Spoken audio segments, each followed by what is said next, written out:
Hello दोस्तों, स्वागत है आपका इस वीडियो में। आज हम लोग सामाजिक विज्ञान का नेक्स्ट क्वेश्चन देखेंगे, जो कि इतिहास का चौथा चैप्टर है।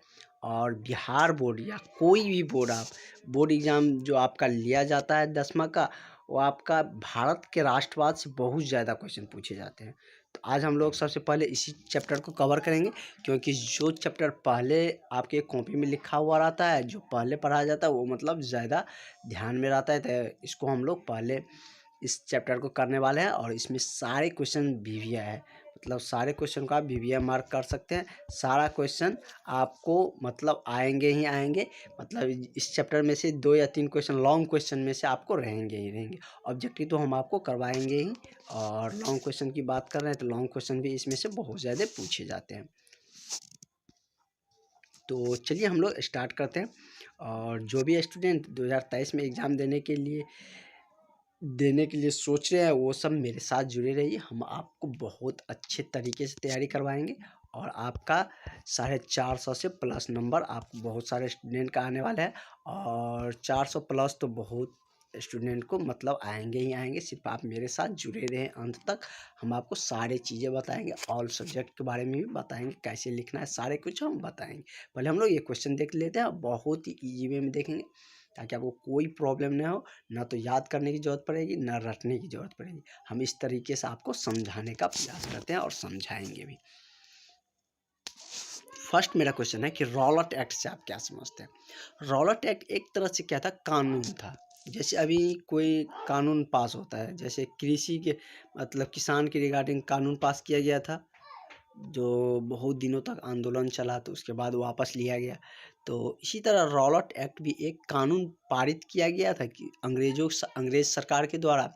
और यह उसके विरुद्ध में थे जो मतलब आज़ादी के लिए, स्वतंत्रता संग्रामी थे या क्रांतिकारी जो हमारे नेता थे, वो सब जो आज़ादी के लिए आवाज़ उठाते थे या लोगों को एकत्रित करते थे, तो उसी को गिरफ्तारी के लिए यह एक्ट पास किया गया था।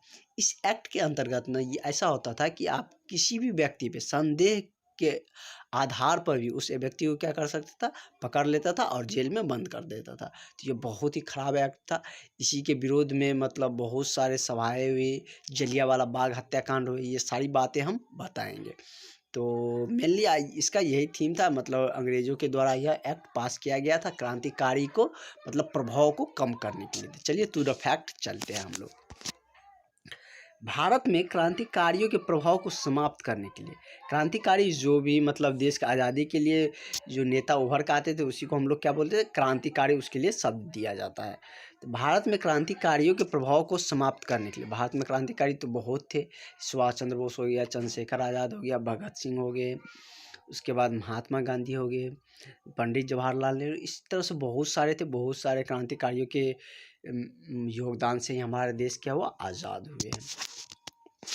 तो वही कह रहा है, भारत में क्रांतिकारियों के प्रभाव को समाप्त करने के लिए अथवा राष्ट्रीय भावना, जो लोगों के बीच, लोगों के अंदर जो राष्ट्र की भावना थी कि हमारे देश को आज़ाद करना ही पड़ेगा, और कराने के प्रति जो सब में राष्ट्रीय भावना जागरूक थी, उसी को कुचलने के लिए, मतलब राष्ट्रीय भावना को कुचलने के लिए ब्रिटिश सरकार ने 3 मार्च 1919 ईस्वी, कब 3 मार्च 1919 ईस्वी को रॉलट एक्ट पास कर ही दिया था।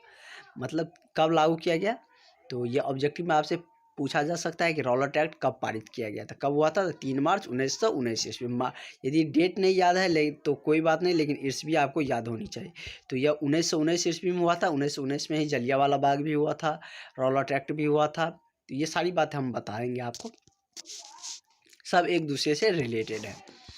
तो 3 मार्च 1919 ईस्वी को रॉलट एक्ट पास कर दिया गया। इसे क्या कहा गया, इसे भारतीय द्वारा काला कानून भी कहा गया।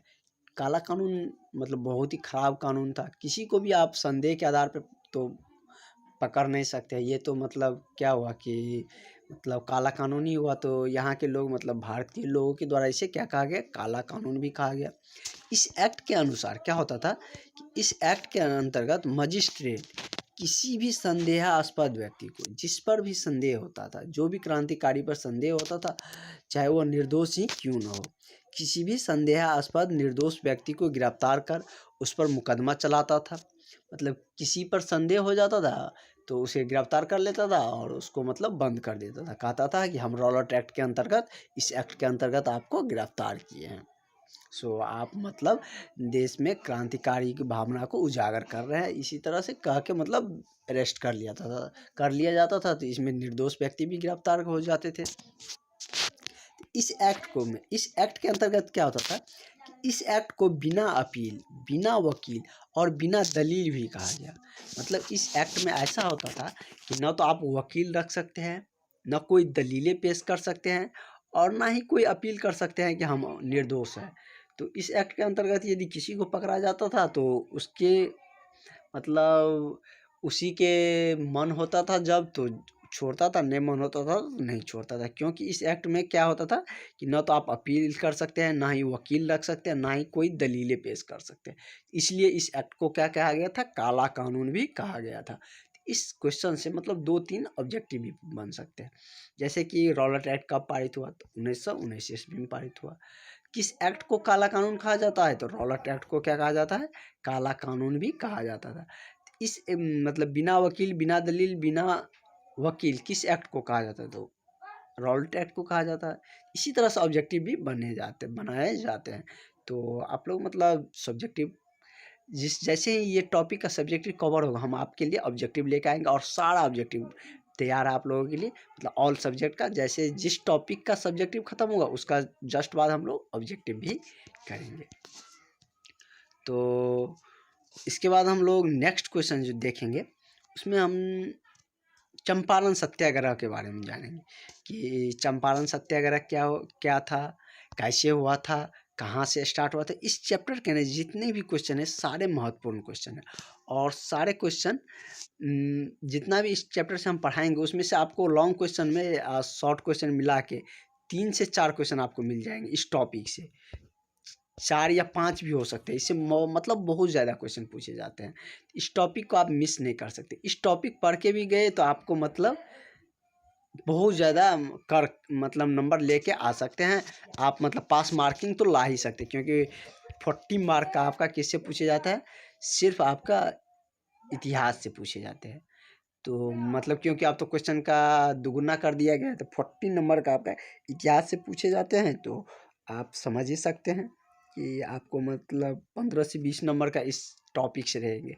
तो आप इस टॉपिक को भी पढ़ के आप मतलब इसमें आप अच्छे नंबर ला सकते हैं कि आपको क्रॉस तो नहीं लगेगा। इस टॉपिक को आप पढ़ लिए, भारत में राष्ट्रवाद। तो इसको हम सारे क्वेश्चन आपके लिए तैयार है, सारा क्वेश्चन को कराएंगे। चंपारण सत्याग्रह ही महात्मा गांधी जी के पहला सत्याग्रह थे। इसको भी बहुत ही अच्छे तरीके से देखेंगे, जो कि नीले खेती के विरोध में चलाए गए थे। तो आज मेरा फर्स्ट क्वेश्चन था। इससे पहले हम लोगों ने इतिहास के बारे में ही जाने थे। तो आज का क्वेश्चन रॉलेट एक्ट था। नेक्स्ट क्वेश्चन हम लोग देखेंगे। तो आज के लिए इतना ही, मिलते हैं नेक्स्ट वीडियो में। और यदि आप चैनल पर नए हैं तो सब्सक्राइब जरूर करिएगा और अपने दोस्तों में भी शेयर कर दीजिए जो भी स्टूडेंट इस बार 10th का प्रिपरेशन कर रहे हैं। Thank you.